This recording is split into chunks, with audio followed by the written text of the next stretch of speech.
to Wine Library TV. I am your host, Gary Chuck, and this, my friends, is the Thunder Show, aka the internet's most passionate wine program, and we're going brown bagging.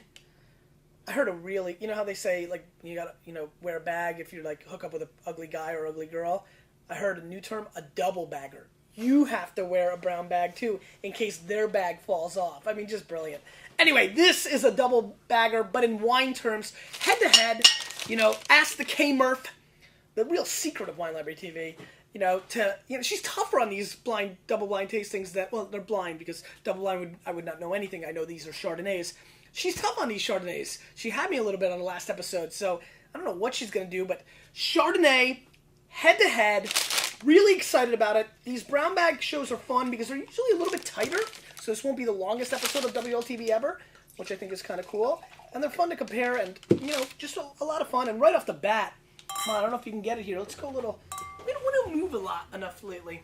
Is this a good backdrop or is this a bad backdrop? It's as good as any. So... You stop moving, though. There we go. What are you seeing, Mott? Do you see one's darker than the other? In your left hand is definitely darker. That is correct. So right off the bizat, as I like to say, we've got much more coloring on the left side. We'll see what comes through with that. I'm excited about that. And, I'm actually going to move over this way first. Give it a little sniffy sniff. Might be a little lighter. The Oak Monster, who has not made an appearance in quite a while. Not only made an appearance, it almost smells like he's smoking a cigarette. This is like oaky and smoky in my nose. Wow. A huge dosage of Hacksaw. It's 2x4. That's Hacksaw Jim Duggan, circa 1985 to 89 WWF, or maybe 87 to 92. Big oak on the nose. Get a little vanilla is coming across as well. Man, it is almost unbearable. You can't get through much of anything else. Yeah, and it's smoky. So I get like smoky oak. Kind of like, just burnt wood. Let's see what's going on over here. Well, this is a fun show. All right, Mod, hold on. Let me get settled in. This is like a burnt ashtray of oak, and this got a really funky nose as well. This smells like what a campfire smells. Actually, smell this, Mike. You're going to love this analogy. I think it's right. What a campfire smells like after it's been burnt out. Like post-fire? Like just kind of ash meets smoke. Yeah, go ahead. A little banana peel coming through. At least there's something else. Getting the oak on that? Okay, banana peel. That's I couldn't get the second part. Did you get the oak on this? Right? Not like this. I mean, it's like it punches you in the face. You get the banana peel. Little banana peel, but also pretty smoky. Pretty smoky and oaky, both these wines. Let's start over here.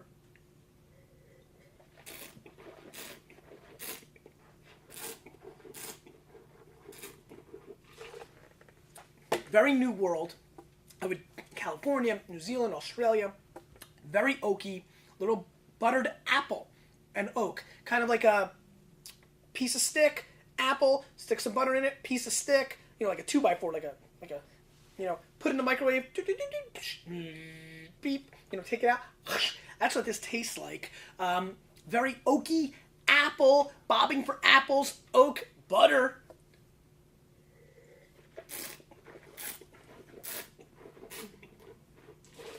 Good acidity, though. Probably a pretty well-made wine. And if it's under $20, interesting from that standpoint if you like that style. Many of you do. The Farnientes, the Cake Breads, the Chalk Hills. No problem. Barringer Private Reserve. All right, let's move on.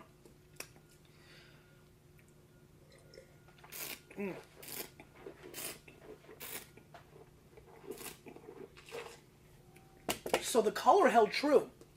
This is dramatically less oaky on the flavor profile than this last one. Much more crisp, cleaner, and thinner. Not as viscous and heavy as this wine, and kind of fresh. I like the acid. I like this wine better than this wine for sure. God, it's oaky.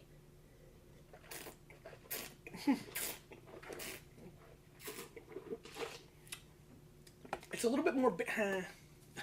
it's kind of losing me. It kind of falls apart and gets a little watery on the finish. Here's what happened. This was so oaky and overbearing and cloying that this was refreshing. Refreshing in contrast. And so at first I liked it, but as it coats your palate and I tasted it on the second swing through, I started seeing its shortcomings, which is it's thin and lacks the complexity, but I do like the acid. You're talking to somebody, and let's put it into perspective. You're talking to somebody who's obsessed with drinking water with lemons and limes in it. I need that acid to make it interesting, and I do taste that here. It's a little Sprite-like. Neither of these are that exciting. Tough way, Mott, to start the brown bags. Just tough way to start the brown bags. I'm going to score this wine an 87, but wouldn't be surprised if it was a pretty expensive wine. I'm going to score this wine an 88. I'm going to score this wine an 86. 86, 88. I will not recommend either. Paz with 4 Z's and 3 Z's. Let's unveil them. The 86 pointer is Walter Hansel, Russian River, Chardonnay, Cuvée Alice, 2007, $35 US, 94 points, Robert Parker. This reminds me very much of the Mount Eden Chardonnay episode. Ken P got very mad at me. Thought that I very much I scored it way low in the 60s. Parker was 95. It is clear that Parker's palate and my palate on California Chardonnays are just over here. He appreciates more than I do the bigger, bolder wines. But, Mott, if you notice, there was a sneaky comment I made in the end. It wouldn't surprise me if this was a premium wine. And that's because the acidity balance and the way this wine was made is very well made. And so even though for my palate it's an 86, I very much respect where Parker's coming from. And it didn't surprise me at all that this was a well-made California wine. As you can rewind it. I made that last parting shot because I knew I wanted to put the context, that's not my style, but this wine's made pretty well. Again, I would feel like this wine's going to be a lot less expensive, but as you can see, maybe not a lot less expensive, but less expensive, but more my style. Though it's thin, I think I actually overrated it again. I probably should have scored this even a little lower. I mean, not loving them. Let's stick with 80. Let's stick with 86. Let's go 86 plus on this one. Literally, that's because it's thin. It's thin. I kind of...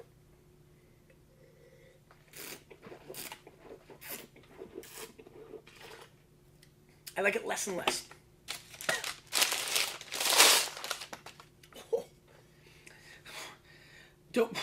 Domaine Hubert Chavet, 2008, Narval, Meursault, White Burgundy.